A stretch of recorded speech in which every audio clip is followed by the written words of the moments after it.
Hi everyone, and welcome back to Cooking in Pink Boots. And if you're new here, welcome. I'm Charlene, and I'm about to take you on a food adventure from right here in my kitchen. So come on, join me. I'm just gonna start off with browning 2 blocks of unsalted butter. Now, that's 1 cup, and I'm gonna brown it on medium high. You just don't want to burn it. Be careful not to burn it. I'm using unsalted, but you can use salted butter as well. Just be sure to omit the salt. Now, browning the butter is a very important step in this recipe. It doesn't only deepen the flavor, but it also changes the color, darkens the color, gives it a prettier golden color. And I'm just going to continue to cook that butter until it turns this nice dark golden brown color, almost like dark brown sugar. All right, so my butter has browned to the color I want it. Remove it from the heat, and here I have some cool water, and I'm just gonna place my pot in there and let my butter cool down just a bit. All right, now after a couple of minutes, we can go ahead and remove that water. We don't need it to be really cool. Here in this bowl, I have combined 1 cup of white granulated sugar and a 1/2 cup of brown sugar. Let's go ahead and give that a good mix. Oh, it has a wonderful nutty scent. So good. That's from the browning of the butter.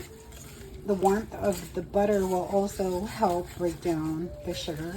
And just scrape the edges. I'm using the same bowl where I had put my sugar. I'm going to crack my eggs just to be sure that there's no shells or we don't get a bad... Oh! All right. Making sure there's no shells inside and the egg is not spoiled. All right. I have 2 large eggs. My recipe calls for 2 medium eggs. So I'm going to go ahead and just half it. Just there we go. Combine that. Should be nice and thick, just like that. Kind of like caramel sauce. Now I almost forgot my vanilla extract. So we got 1 teaspoon of vanilla, and again, let me give that another quick whisk. And I'm going to add in my flour. And when you scoop out your flour, be sure to give it a stir in the container first. You want to aerate your flour. All right, now I'm just going to sift my flour right in there. Now this recipe calls for 2.5 cups of flour, but I'm going to go ahead with just adding 1 cup first and get that combined. All right, adding in the rest. So that's 1.5 cups I have. All right, then I'm going to add my 1 teaspoon of baking soda, along with 1/2 teaspoon of salt. Sift it right in there. Now, just combine all those ingredients.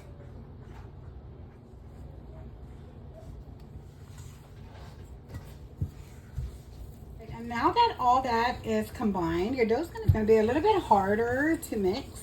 I mean, that's cookie dough. All right, but it's still gonna have that smooth texture. See that? All right. Now we don't want to overmix it because we don't want it to become all airy and flat and just cooked. My favorite part, the chocolate chips. And here I have a mixture, semi-sweet chocolate chips, actually semi-sweet chocolate minis, and some dark chocolate chips. All right, now it's totally up to you how much you want to use. Right, so far I put in 1 cup. I'm gonna see how it looks from there. If I had some chocolate chunks, I would use that instead. I like it better. All right, now here I'm just gonna cut out about an 8 by 12 size. All right, now I'm going to go ahead and divide my dough into batches of 3, only because I cut 6 at a time. Put it right into my plastic wrap. And just kind of like form it. You know, you can use the plastic or you can just use your clean hands and form your dough into a log. Now, like I said, it makes 18 large size cookies, or you can make more. All right, now just go ahead and form it into a log. Just like that. The dough is really soft, so it's so easy to work with. Right, and then once you got them in your logs, you can put it in the fridge and let that sit for about 30 minutes to an hour.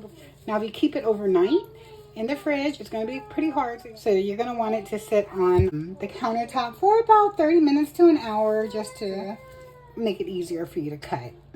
And let's see what that dough looks like after 1 hour.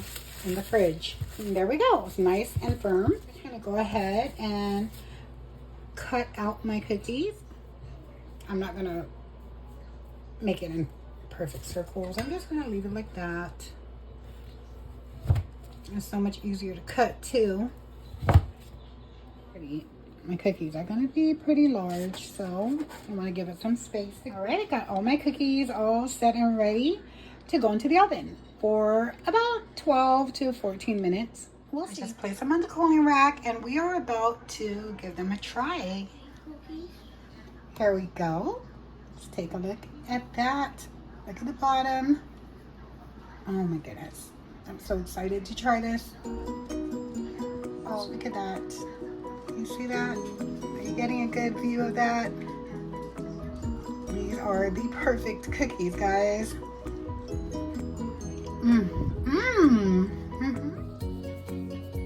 Oh, like seriously, guys, you gotta give this a shot.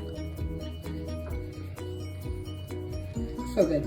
So good. Thank you all so much for watching. Please don't forget to like and subscribe. And don't forget to click on that notification bell as well, so you can be updated on more food adventures with me, Charlene. I'm right here in my kitchen, where every day I'm cooking in pink boots. Bye.